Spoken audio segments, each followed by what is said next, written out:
Welcome to the Council on Disability and Persons with Disabilities Disability Manuscript Award ceremony. My name is Michael Clarkson Hendricks, and I am one of the co-chairs of the Council on Disability. I'm going to turn it over to Claudia to introduce herself. Yes, welcome everyone to the 2021 Disability Manuscript Award. My name is Claudia Selmayr, and I'm the other co-chair.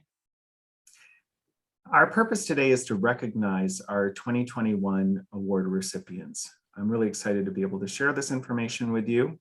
But before we get into that, I did want to go through some information about the Council on Disability and Persons with Disabilities.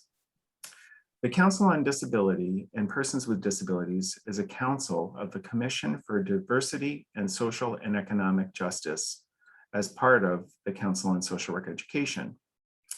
The council functions to develop social work education resources that are related to issues surrounding disability and the experiences of individuals with disabilities. The council also works to facilitate the full participation of people with disabilities in social work education and is ready to assist in all endeavors related to issues of disability within this field. Finally, the council advocates to include social, political, and economic matters involving disability and individuals with disabilities in the framework of social education. I'm going to go ahead and turn it over to Claudia, who will tell you a bit about the Disability Manuscript Award.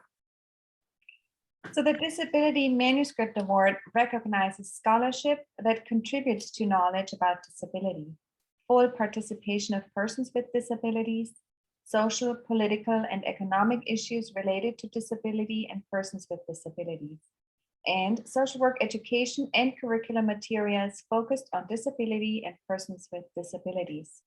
And we're excited to introduce this year's awardees.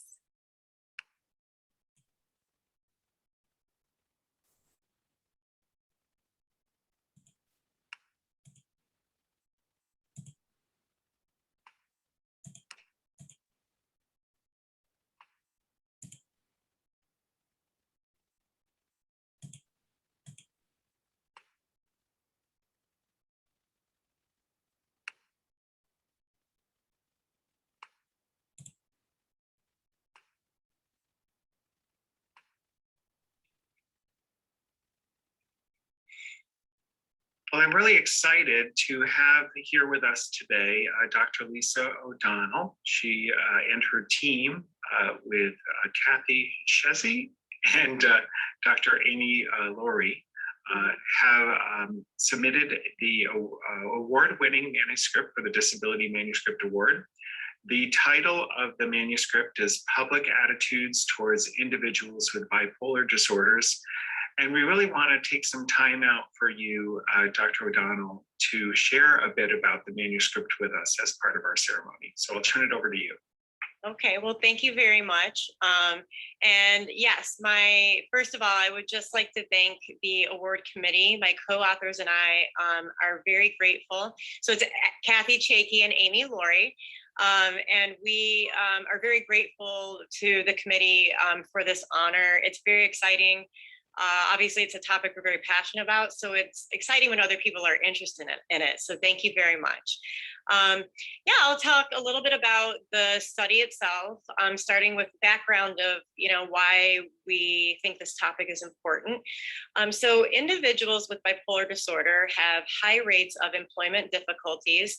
Up to 65% are unemployed, and research has found that up to 80% experience work impairments and or underemployment, which is working below one's skill level and educational level.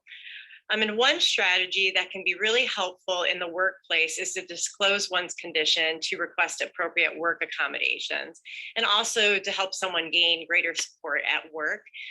However, the challenge is a lot of people diagnosed with bipolar choose not to disclose their condition because they're concerned about the possibility of facing discrimination due to stigma of mental illness.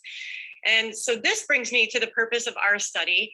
To our knowledge, my co-authors and I we're not aware of any other studies that examine just attitudes among the general public about working somebody with bipolar disorder. So we wanted to get a sense of, can we understand better what kind of stigma exists for somebody with bipolar in the workplace?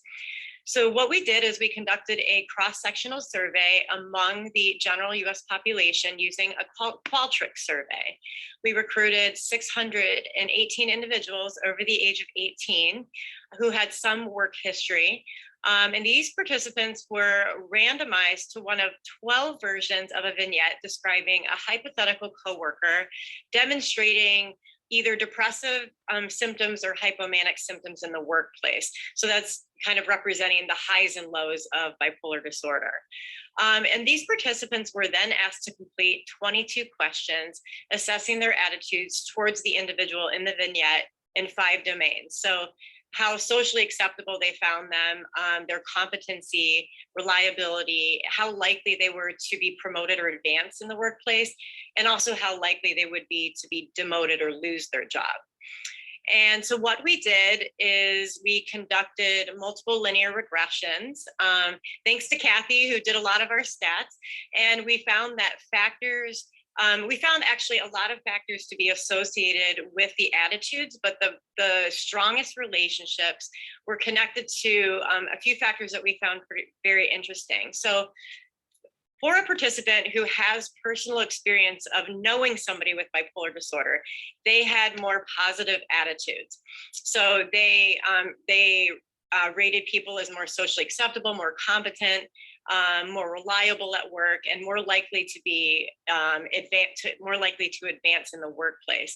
However, on the other side, what we found is that participants who actually had a diagnosis themselves of depression or bipolar disorder had more negative attitudes, particularly around work competency, how reliable and how likely somebody is to keep their job. They said they would be less likely to keep it.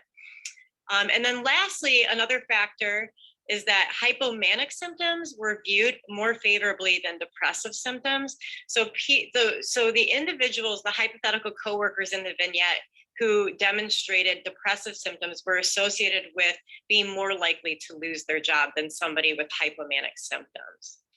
So those are our main findings of the study, and we really hope to take this research forward.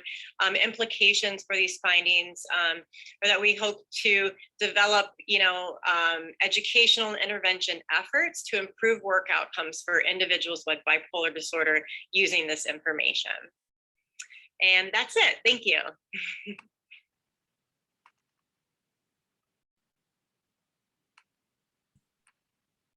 We're now transitioning over to our honorable mention recipients.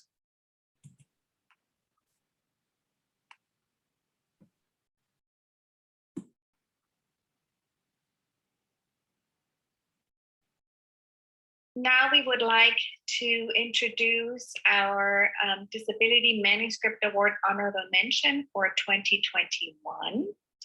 And the recipients that are present today are Amy Golden and Ron Hu. And they wrote this paper, Life Satisfaction for Youth with Disabilities, the Mediating Role of Resiliency, together with Dr. King, who is not able to join us today. But I'm excited to have both of you here. Congratulations to your award. And it would be great if you could share with our audience briefly kind of what your paper is about and what your main findings are. Great. Well, thank you so much. We're so excited to be here, and thank you again. We're very proud to accept this award, actually. So yes, Ron and I guess we can share a bit about this study. So the purpose of this study was really to explore the associations between young people living with disabilities, their life satisfaction, and resilience. And we used a national sample in Canada in order to do this.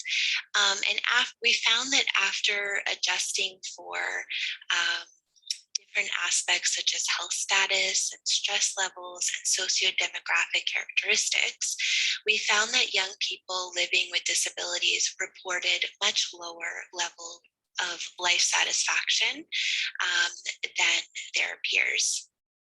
And then when we explored a bit further, we wanted to think about how resilience and protective factors that we talk a lot about in social work really impact that relationship.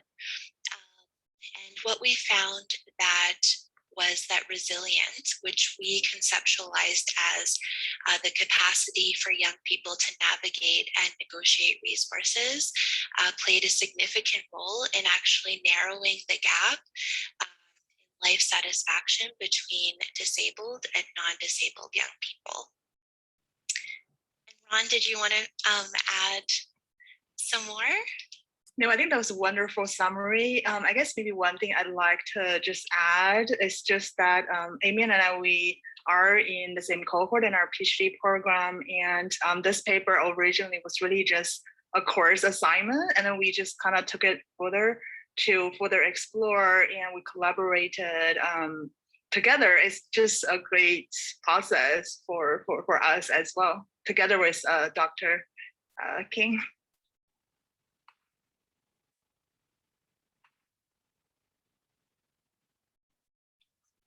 So congratulations again to our 2021 awardees, and we're looking forward to their continuing contributions to the field.